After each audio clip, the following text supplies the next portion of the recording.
Welcome to the Databricks Skill Builder series. We're glad you're here. Okay, great. And okay, great. Yeah, I can see the attendees here. Awesome. Well, hello everybody. My name's Nathan. I work for Databricks. I'm in the field engineering group, currently aligned to health and life sciences vertical. And lately, I've been doing a fair amount of work on infrastructure automation, especially with an eye towards security and platform stability, things like that. So as part of that, I've been doing quite a bit of Terraform things.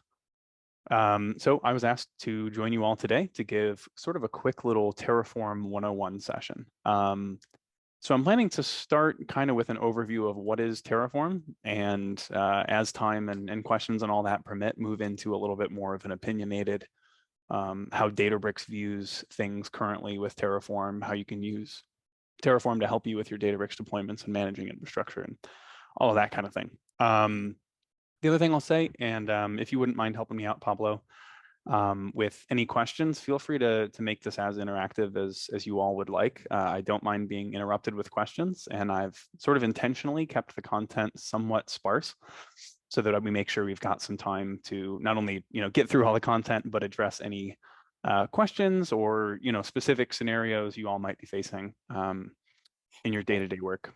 Nathan, as questions come into the chat, I'll just surface them up to you. Yeah, just interrupt me. That's totally cool. Perfect. That works for me. Yeah, and don't be shy, everybody. I know we've probably got people coming from a bunch of backgrounds, so I'm not going to try to assume too much. But if I get too far along, or there's questions, just interrupt. So I'm gonna go ahead and share quick little presentation here. If I can find the share button, there it is. Okay, and then let's make sure that we can see now. Are we seeing a big old screen, Pablo? Yep, all good. Okay, awesome. So I'm just going to go ahead and get started with the basics here. And it doesn't care about building my slides, so we're just going to see all of them. Great. So what is Terraform? Terraform essentially is infrastructure as code. So a company called HashiCorp built and open sourced this tool. Basically allows you to use, it looks almost like YAML, if you're familiar with YAML or JSON or HOCON or any other configuration syntax. They've got their own brand and called HCL, and that allows you to define infrastructure and resources kind of abstractly. Anybody can go run around and write some Terraform code to expose this public API to the world, and then those people can leverage HCL and the Terraform CLI to use it. For example, to manage cloud resources, or I've even done some silly stuff managing Google Calendar and onboarding people to GitHub and things like that. So it's super flexible. You can manage low-level components, compute, storage, networking, and you can also do things like DNS entries. SaaS features, obviously, we're talking about Databricks, so you can configure not only the underlying cloud infrastructure that's required for Databricks deployments, but you can also then go and configure, for example, let's say cluster policies or IP access lists or any feature like that on the Databricks platform that's exposed via an API can be terraformed. So the basic core Terraform workflow has essentially 3 stages. First thing is you're going to write some HCL, that YAML-like syntax we were talking about just a second ago. You got to go write some code. And it's one of the keys here is keep in mind that all of this is deterministic. Sorry, declarative, not deterministic, different D word. So we'll get back to that conceptually, but you are describing a blueprint for infrastructure that you want to either create or bring under management or delete or all of the above, okay? Once you have that plan written, there's literally a Terraform CLI command called plan that will go analyze the plan that you've written, and it'll give you a sense of what's going to happen next. So Terraform also keeps track of state. from previous runs. So it's essentially going to take your description of what you want to have done and compare it with its information about the real world. And it's very much like a get diff. It'll show you what it's going to go do. It'll say, hey, I identified that you said that you wanted to go create a Databricks workspace over in this region. And I'm going to go try to do that, but it looks like it already exists. So I don't have to create that, but you did add some new tags, so I'm going to have to update those, that kind of thing.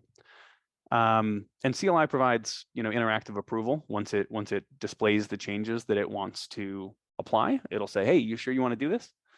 And you say yes, or you delegate saying yes, and then off it goes to essentially hit those target APIs that whoever it is, Azure, Databricks, AWS, exposed via their Terraform provider. And it's going to go manage all of that API interaction to go produce the desired target state that you described up in the right step. I'm going to pause there because that was a lot of word vomit. Pablo, do we have any questions on any of that so far? No questions so far. Excellent. Moving right along. So why do we care about this? First and foremost, Terraform, like I said, is declarative. Another way to say that, has an immutable approach to infrastructure. So we are essentially trying to take all of the potential wiring and plumbing and UI manual work and stuff it all in a box that says make it look like the label on that box, essentially. Squint a little bit and it kind of looks like that. And everybody, I'm sure if any of you are dealing with infrastructure management, deployment, patching, upgrading at any significant scale, it can be a real pain. So automating that really helps everybody. Speaking of automating, it's not just the individual, in the organization that has to deal with all of this that benefits. It also really helps with things like security reviews and compliance, right? Being able to have a deterministic, and I do mean deterministic this time, stance on what your infrastructure is going to look like, and actually having in code implementations of your security policies and best practices means that you can reduce all of the potential drift that you might have from somebody misinterpreting a requirement or implementing it a different way that has unforeseen consequences, things like that. And it really enables you to either leverage things that other people have built, for example, the Databricks stuff we'll talk about later, or to build your own internal out of the box, kind of one-click deployment strategy for whatever the infrastructural components are that you need to manage in your organization. Pausing there again. Yeah, all right. No questions. Because I'm amazing. Okay, moving on. So when it gets down to actually writing Terraform code, right, that first of those 3 steps in HashiCorp configuration language, it's got all of this they've got great documentation, honestly, and I've got links to it later on in the deck. And I'm going to walk you through kind of what that looks like and where I would get started. But conceptually, there's kind of a bifurcation in types of things, Terraform, objects, resources, blocks that you'll manage.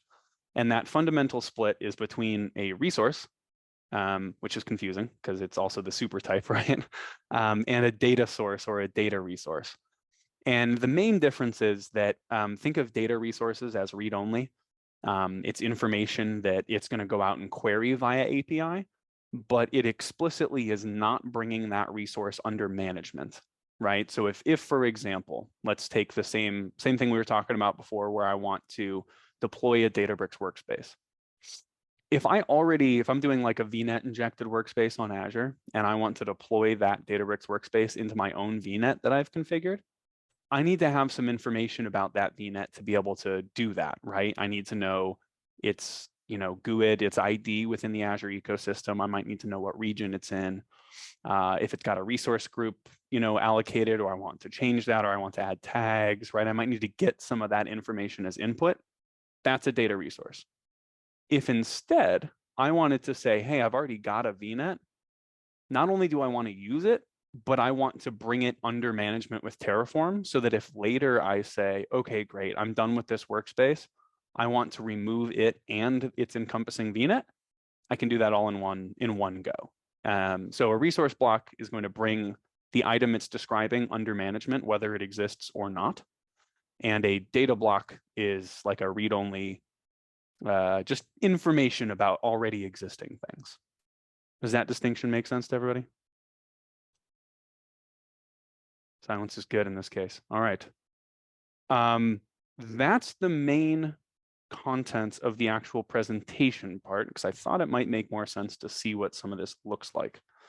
So feel free to launch some questions at me. I'm going to convert over to a little demo section, and we're gonna pray to the demo gods that everybody's happy today. And we'll go from there. So give me just 1 second.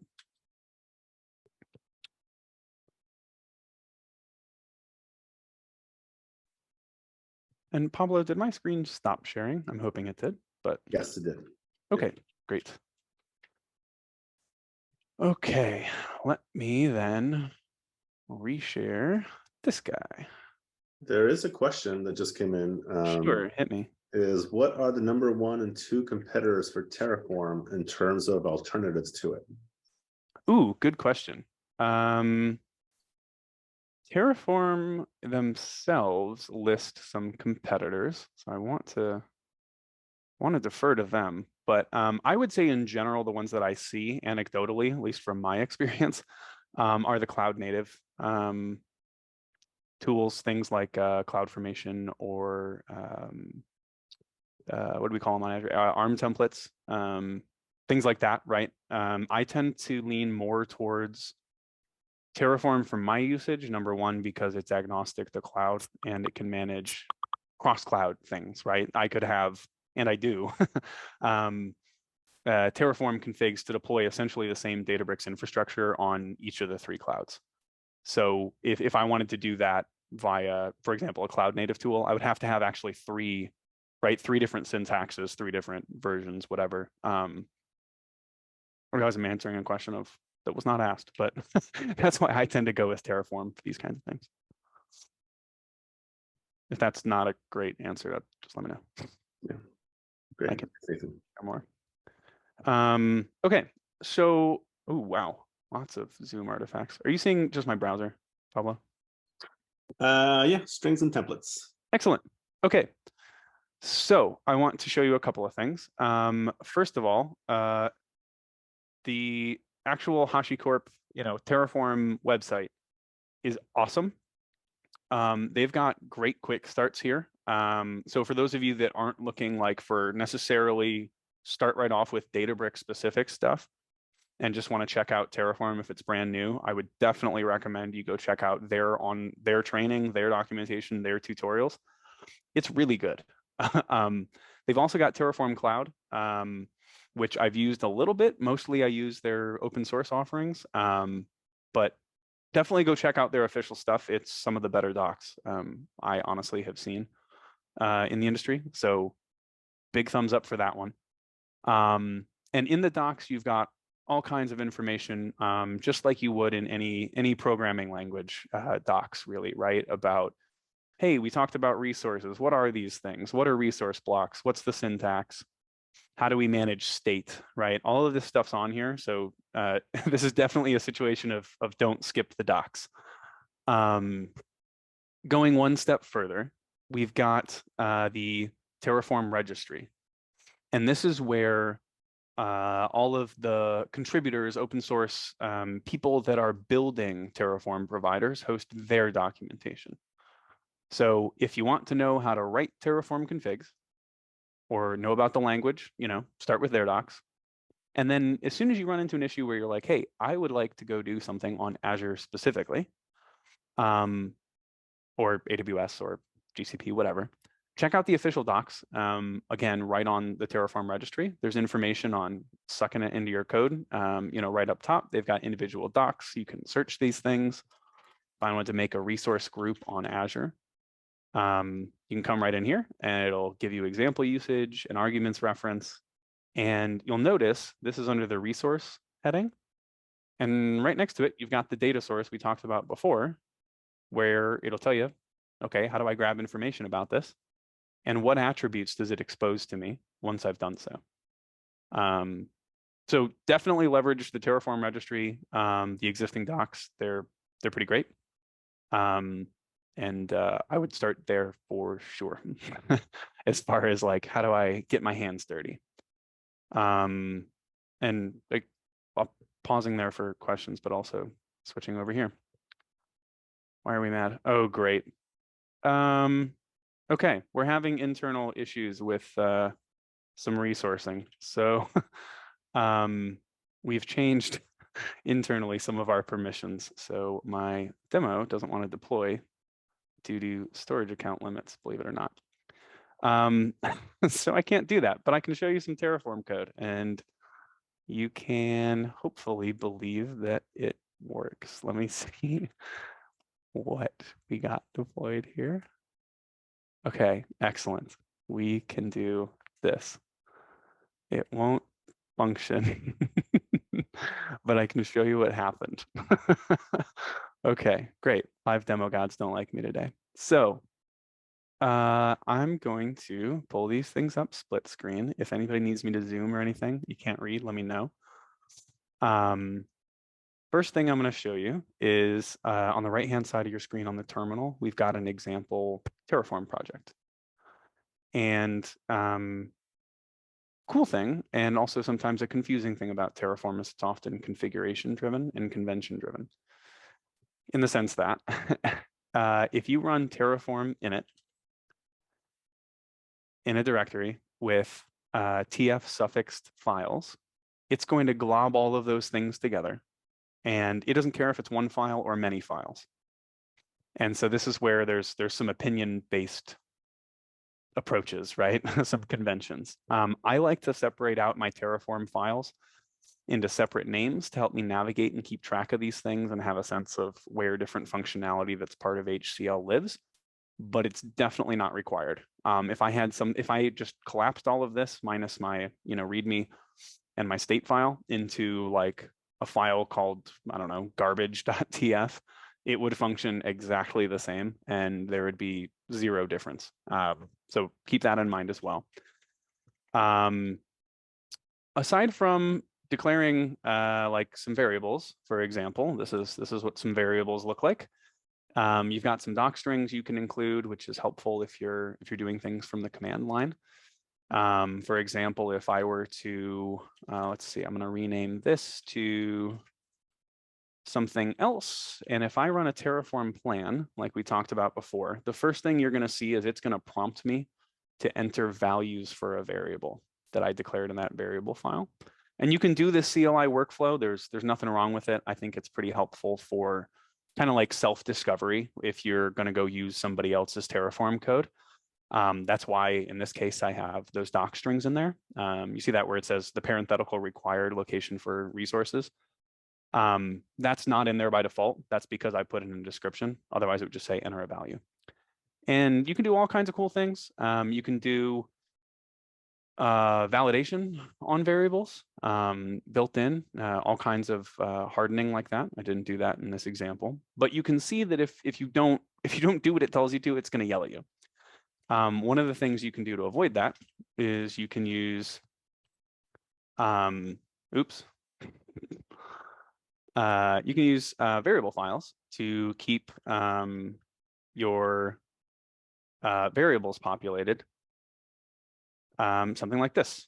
So this way I'm providing values for my variables kind of all in one file. It's something that you could version control if you have sensitive variables, things like that. You want to do automation. This is one way to go about it. And you can either explicitly pass in your, what am I saying? Variable file. When you run Terraform apply or plan, you can say use this variable file. Or in this case, there's a convention where if your file is named something .auto.tfvars, it's going to automatically apply it when you run Terraform plan. So that's kind of the magic about how that works. And I want to show you how Terraform plan looks. This is an instance where I have a partially deployed set of infrastructure. Believe it or not, due to the storage account problem, it's broken right now and it's going to be mad. So you're going to see, this actually kind of worked out. You're going to see in the Terraform plan that there's going to be a delta of states So right now it's going and refreshing. I hope you guys aren't seeing the zoom artifacts here. I just realized they're in the way. I'm going to move them out of the way just in case. You'll see here that it has spat out a whole bunch of stuff. And if we go up to the top here, you'll see that it's actually quite nice. It spits out all of the legend you need to read this plan. So you'll see it's got the oh, you can see my mouse, yeah. So it tells you the legend, right? So if I've got a green plus, it's saying I'm going to create it. A squiggly means I'm doing an update. It would tell you if it was doing a delete, but it isn't. So it doesn't tell you. But you'll see that it spits out like, hey, I'm going to create this. These are the values that I'm going to end up creating where available. You'll see some of them say known after apply, right? Those are the ones that aren't deterministic. If I give it an explicit name, it'll tell me. But if I said, hey, like, you know, concatenate the ID that's produced from one of these with something from this, obviously you're not going to know what that is until it goes and generates like, you know, random GUIDs to slap on the end, so on and so forth. Yeah, go ahead. That came in. Is this demo code available for download or for sharing? I'll do you one better. I'm not going to give you this demo. Well, I could give you this demo code, but great question. And don't let me forget that one, Pablo, if you don't mind. Actually, you know what? I'll remind you at the end if you'd like. Yeah, I put this in here for exactly this. Where can I get sample code? There we go. Now we got our questions. Okay.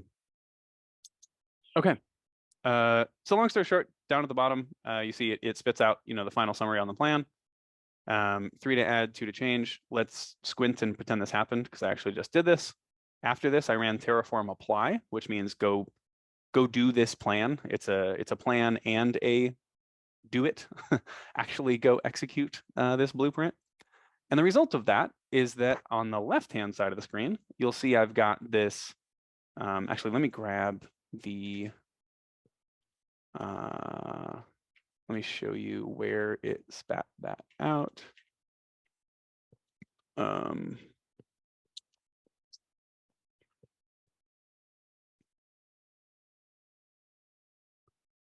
Yeah, okay. So you'll see that on my variables here, I said put it in East US. I said, you know, my resource groups. Oh, ignore that one because I changed that variable. Sorry. Project name, some tags, and you'll see that I actually concatenated the resource group naming with the fact that it's a resource group. So you see this project name, this Knox TF101, is just prefixed with this RG. That was just a naming convention that, you know, I sort of made up in code to give you a sense of how you can standardize a lot of this stuff and have principled naming of your resources too, and roll that out across. You'll see that convention continues down in this resource group with the resources that it created. Again, you'll see this Knox TF101 is my project name variable. So we're just string interpolating, literally naming these things in this case for the demo. So I said Terraform apply, and it went and built all of these things. It built me a VNet. It built me a route table. It built me a Databricks workspace. It was on its way to building me a storage endpoint so that I could have private linked storage as an example of how complex you can get, but it failed the storage account creation, so that's not in here. But if we go and look at the route table, for example, you'll see in here that it's got these service tags. This is in these subnet associations. This is all stuff that was defined in this Terraform. And I can show you that example if it's useful, but just want to give you a sense of the complexity that you can manage in something that's relatively simple here. So this is what the code that built all of this actually looks like. We didn't talk about local variables, but it's quite literally a local variable that you're defining that you can bring in those outside variables. And in this case, I'm using some functions. That title function on line 11. Here, I can come up here and show you. That guy. That title function is an inbuilt HCL function that just title cases whatever string you give it.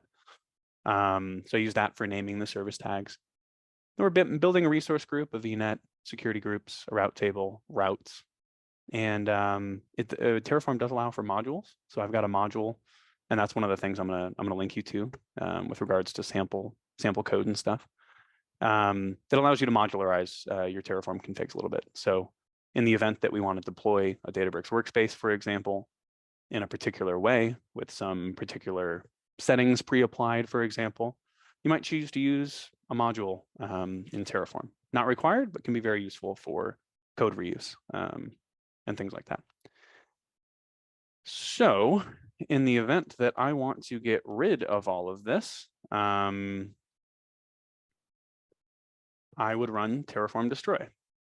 And the annoying thing about my dependencies here, given that it failed at the storage account, is it might be mad at me and might not let me delete this because of some of the checks that Azure has in place about dependencies. And you can manually handle some of that where it makes sense. And you can also use some extra specific routing within your code to handle those eventualities. In this case, for the demo, I was honestly a little bit lazy, didn't do that, and that's why it blew up. But that's essentially the Terraform workflow. You've got some optionality on things like where you persist your state file. So when you're working like with a distributed team or in a production scenario, at the moment, and I'll show you that.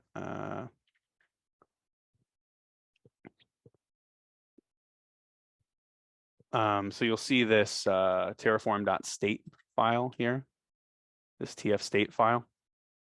So this is what Terraform uses to do the compare when it does a plan, right? It says, hey, what'd you do last time? And what do you want to do now? And what's the diff? So for distributed teams, if it's not just you screwing around for a demo, oh, on the left-hand side of the screen, you're seeing things getting deleted. So it's going and doing that. But anyway, you would store this typically in like a remote repository, like you could put it on S3, you could put it on ADLS, for example. And that way multiple consumers can reference the same state file. So it's not purely local, even though this example happens to be. So I want to make sure I called that out. Pablo, quick check-in with you before I jump back to presentation. Yeah, you're good to go. No, okay. No more questions. Okie dokie. Are you still seeing my whole screen? Basics, demo? Yes, very bold demo. Excellent. That's my check. Okay. So I've got a couple of links in the presentation here, and these I can absolutely share out. One of the things that I think is probably going to be most useful for everybody, and I'll also paste this in chat real quick because that's probably going to be helpful. We have out on our Terraform registry, you'll see under the Databricks organization, there's a couple of different modules in here. One of them is this Lakehouse Blueprints repository, which I'm a contributor on, and the Git repo is linked right there up front. And this repository essentially exists to, originally it was a industry specific sort of a thing, right? In HLS and financial services, the security requirements are often more rigorous than they sometimes are in other industries, not always, but frequently. So the idea was, hey, how do we make this simpler for our customers and our partners to go deploy Databricks, not only with like industry specific solution accelerators or libraries like reading HL7 data or stream processing XML or whatever the use case might be, get those built in, batteries included, but also make sure that we're building on a foundation of security best practices. So that's kind of the impetus and the idea behind this repository. There's a couple of examples in here, and there's several modules. So we talked about modules briefly, but for example, you'll see this module serves to handle setting up Unity catalog. And the nice thing, I think that's really great about Terraform, especially when you split them up into something like this, is I know where to go look to find out what my required input variables are. And if you document them, with descriptions and stuff, you can literally understand what this thing is doing just from the GitHub, which I think is great. And you can reference this module remotely, you can clone it, you can open issues. anything you need to do with any of this code, feel free. The field team that works on this stuff is, actively working to update it, improve things where possible, so on and so forth. So please go out and leverage this stuff. It's meant to be there for everybody on this call and more. Hopefully it helps, it helps us at Databricks that are in the field as well, because it gives us a common starting point. But really the idea is to simplify like the customer partner journey here. Make sure that there's a principled approach and that you've got somewhere to start that's more than just, hey, here's some docs, but like here's a runnable thing. If that makes sense. Yep. I just put the link in the chat, and there's a question also about this. If there's a version of this repo for AWS, but I think AWS is included in this repo, right? Yeah. So the idea would be that we've got all kinds of stuff. So here, actually, you'll see here's a full lakehouse example on AWS. And there certainly are AWS modules that you could go grab. Customer managed VPC, Unity catalog, kind of the AWS base, which is setting up your cross-account roles, your root buckets, your VPC, things like that. So yes, short version, there certainly are AWS examples. There certainly are AWS modules. And one step further on that, one thing I didn't show was the Databricks provider docs on the Terraform registry. And there are guides here where you'll also see, provisioning AWS Databricks guides, for example. And there's also code in here. You could copy paste all of this code out, and last time I tried, it works. But often that's kind of annoying. So we're making some more opinionated and principled versions, kind of batteries included, in the repo is kind of the idea. But yeah, if you've got questions on the Databricks-y side of Terraform, this is probably your best starting place, the official Terraform registry provider docs. And if you had a specific question like, hey, I'm on AWS and I have this Databricks MDWS credentials thing, what the heck is this? Or I need to, let's say, create an MLflow model, right? You've got all the Databricks specific documentation in here, just like under the Azure provider or the AWS provider. I've got some chats. Oh, excellent. Thanks for sharing that link, Pablo. I know you said that, but didn't realize that's what that was. Well, I breezed through that. Thanks for breaking demo. That was part of it. That was the majority of what I wanted to share with you today. Oh, brilliant. Here's the output of our destroy. It didn't get mad at me. So excellent. I did my dependency management well. Yeah, that's most of what I wanted to share. Does anybody have any questions on capabilities or specific use cases, or I don't know, customer examples where we've deployed this at scale? Anything like that? Would that be of interest? Or even if it's not Databricks specific, I'd be happy to answer some kind of generic Terraform questions as well, if there are any. Another link. Okay. Are you seeing anything I'm not seeing, Pablo? No, yeah, no, nothing, no questions. Okay, no problem. Links, questions, sample code, we answered that. That's really all I've got if nobody's got questions. But anything else you think I should cover on your end, Pablo? Anything you're curious about? Yeah, let me ask you a question. Like what are the typical use cases that you see customers using Terraform for with Databricks? Yeah, so a big one is automation and like sort of self-service of Databricks, but doing so in a way that reduces burden on like audit and compliance, security team stuff, and also the platform team. So for example, you're using Unity catalog, and you have Unity catalog deployed in the region where some business unit, for argument's sake, let's say the finance team says, hey, you know what? Databricks looks great. We've got some use cases. We wanna go do some of our finance, data analytics work on Databricks. Can you, central platform team, please give us a Databricks workspace so that we've got our own place to play? Yeah. Nice. There's going to be some request system, right, at a big enterprise that results in that work getting in their queue, and then they've got to go do something.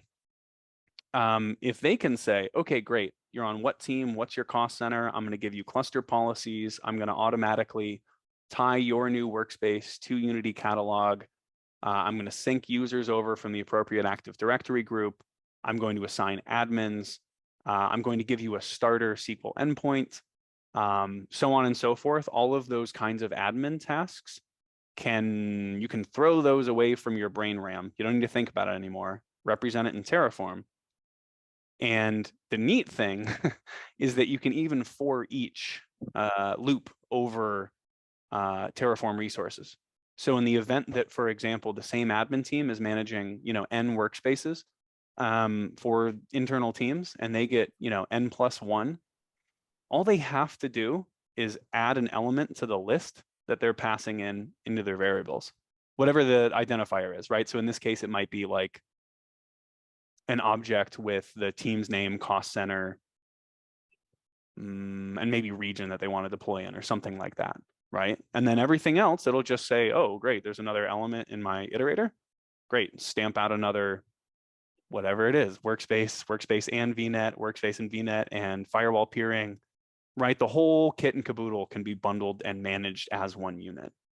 So I think that's extremely powerful. At the same end, if you've got that set up and then somebody comes along and says, hey, you know what? Make up an example. Our users are doing a good job of self-managing, and we've gotten some requests where people want to increase the default auto timeout. So we're keeping an eye on costs or something like that, right? Or reduce it. Hey, people are going nuts. We need to reduce the auto timeout from an hour and a half to 20 minutes for this group or something like that. It's a single variable change, and you can, again, push it out to n workspaces, cluster policies, resources. So it really lets you multiplex, your work effort out in situations like this. Yeah, nice. Okay. Yeah, so I actually have a couple questions that have come in since. How would you recommend doing auth into Databricks using Terraform?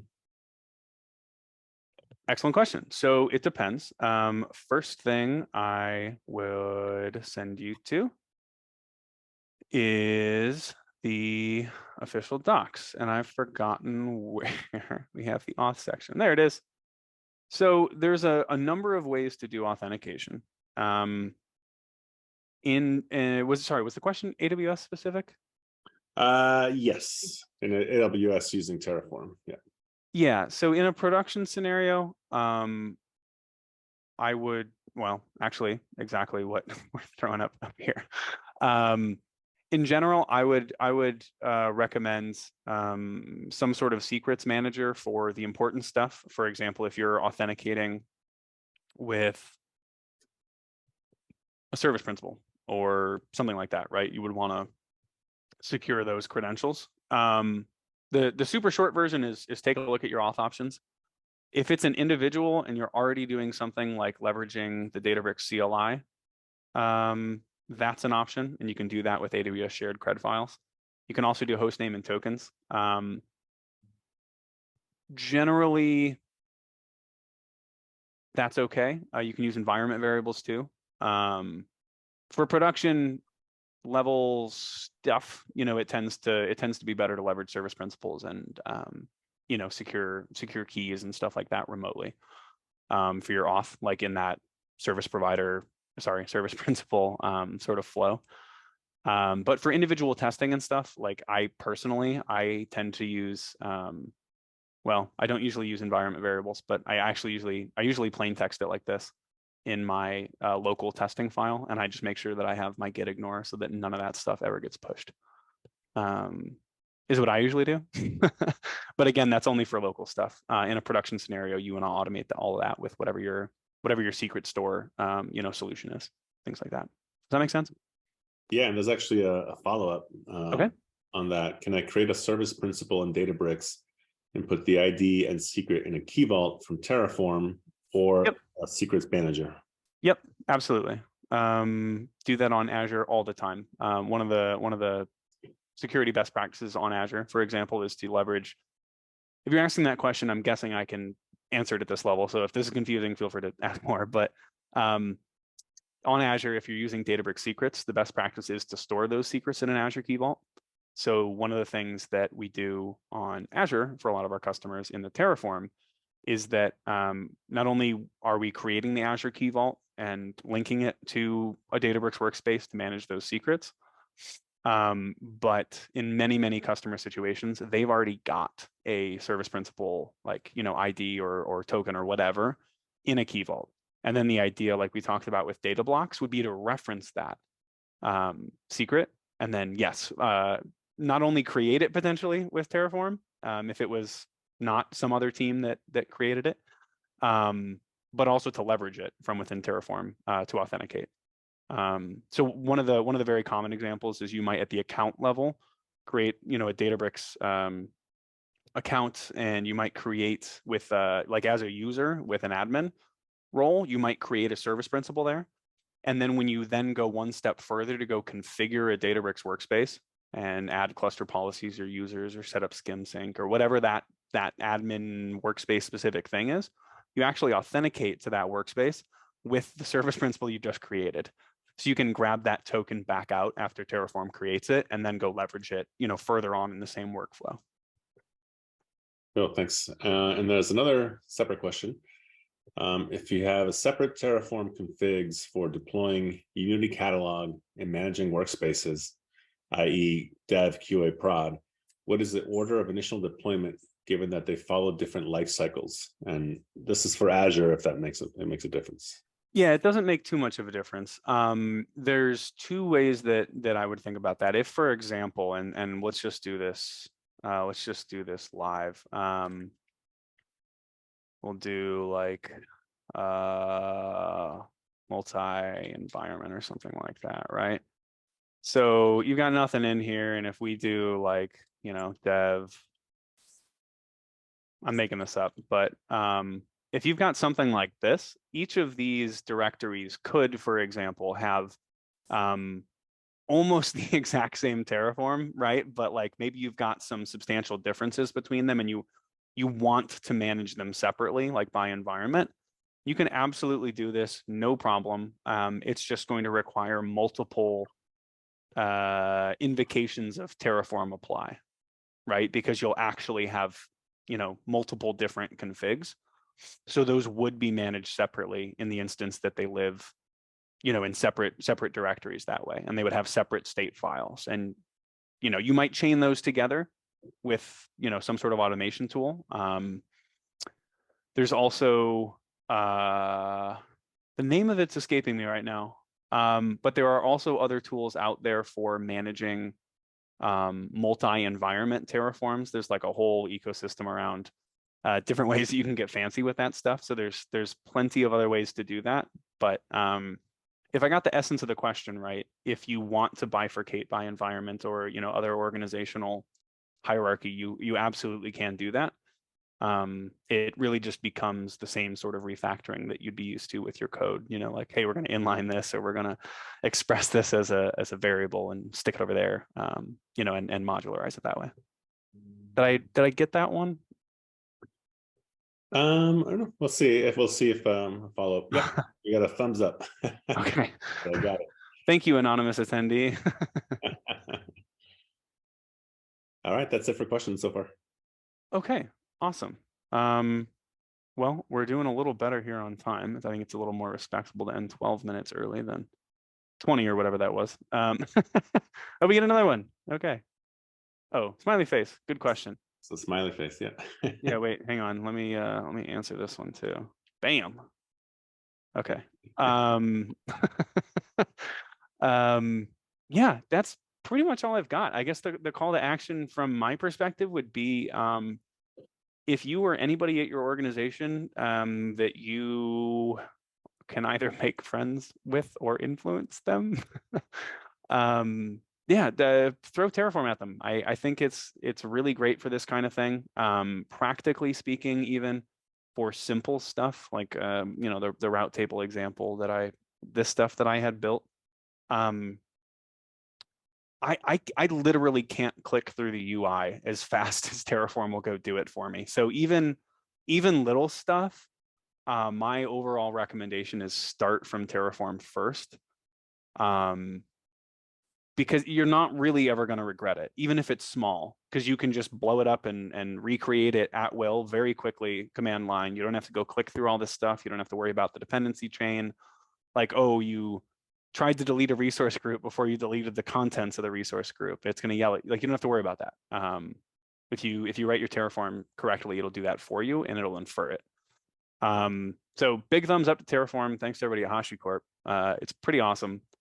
And if you run into anything in the field or in your organization where, hey, I'm trying to do something and it looks really hard to do, I don't see how it's obvious to do in Terraform.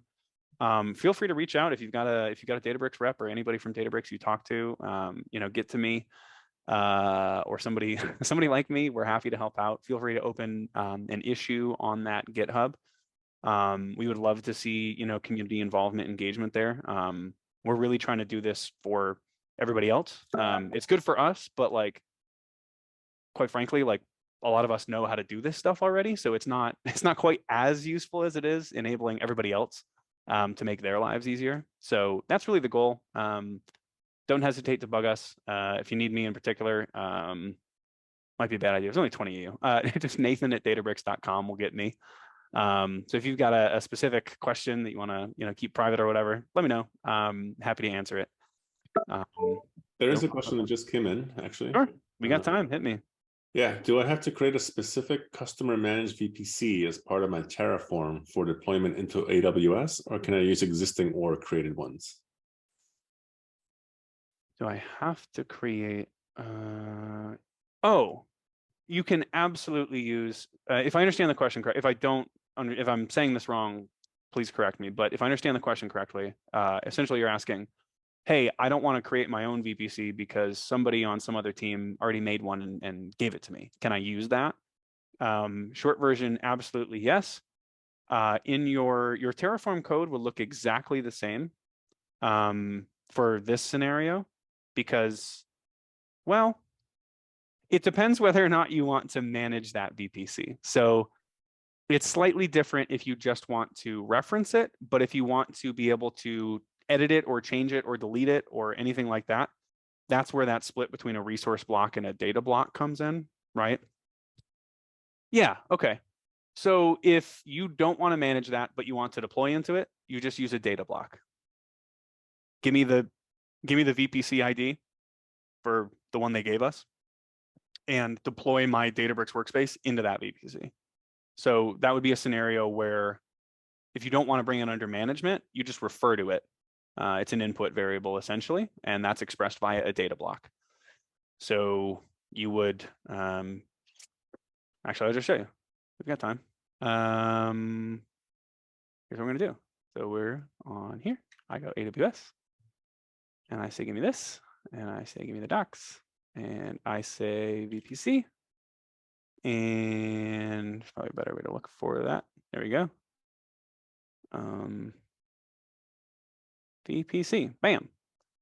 So if I wanted to create a VPC, right, there's your resource block. If I want the data source block, which is what you're going to want, then I'm going to do something like this. You're going to expose somewhere an input variable or series of input variables if you have more than one, right, to get those VPCs. And that org, whoever created that thing, is going to have to tell you what that is. You're going to have to go look it up. Some way, somehow, you've got to be able to identify your VPC.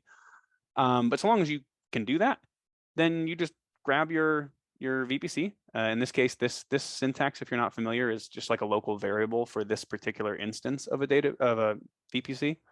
So it's referred to by its dot notation name. So you'll see that that one is this one.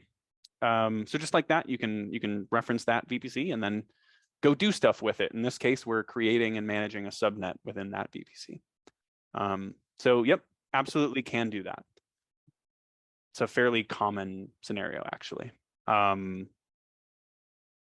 Oftentimes, though, and I'll just throw this out there, oftentimes, what ends up happening with Terraform is you sort of get pushback on your org structure a little bit. It sort of makes it, there's a little bit of conflict that sometimes comes there because it's very easy to look at a scenario like this and go, well, hang on.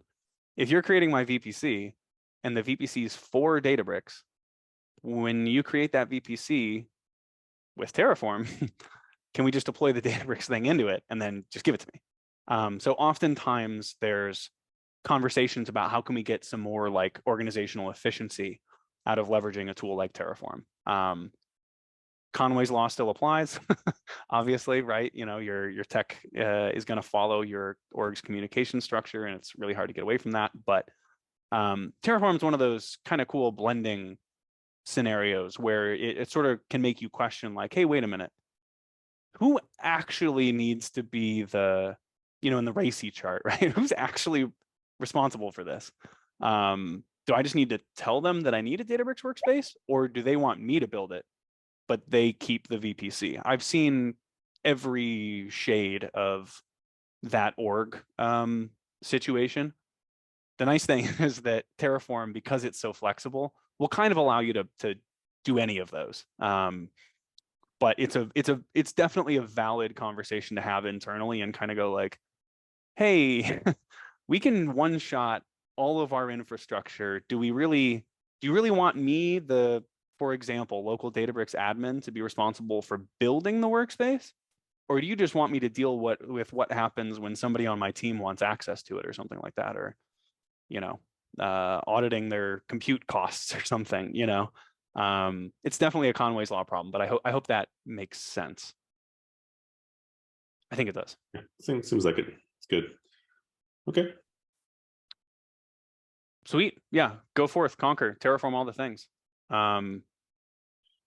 It's great. If you got Databricks questions, get in touch with us. We're, I think, pretty accessible. Like I said, I'm easy to get a hold of. Check the repo, use it, abuse it. You break it, let me know. I'll fix it. And then, yeah, hopefully I'll catch at least some of you soon and see all the cool stuff you've gone and automated. All right. I think we're good on the questions. And thanks, Nathan. Your passion for Terraform is palpable across the Zoom. Hey, it saves me a lot of time. So I'm a big fan of doing cool stuff and getting some utility as opposed to feeling like, you know, I pass butter. So Terraform helps with that. Right, Pablo, awesome. thanks so much for your moderation and your help. Really appreciate it. And thanks everybody else for your participation and your questions. Yeah, thank you everybody for attending, and thanks, Nathan. Have a good one. All right, bye-bye.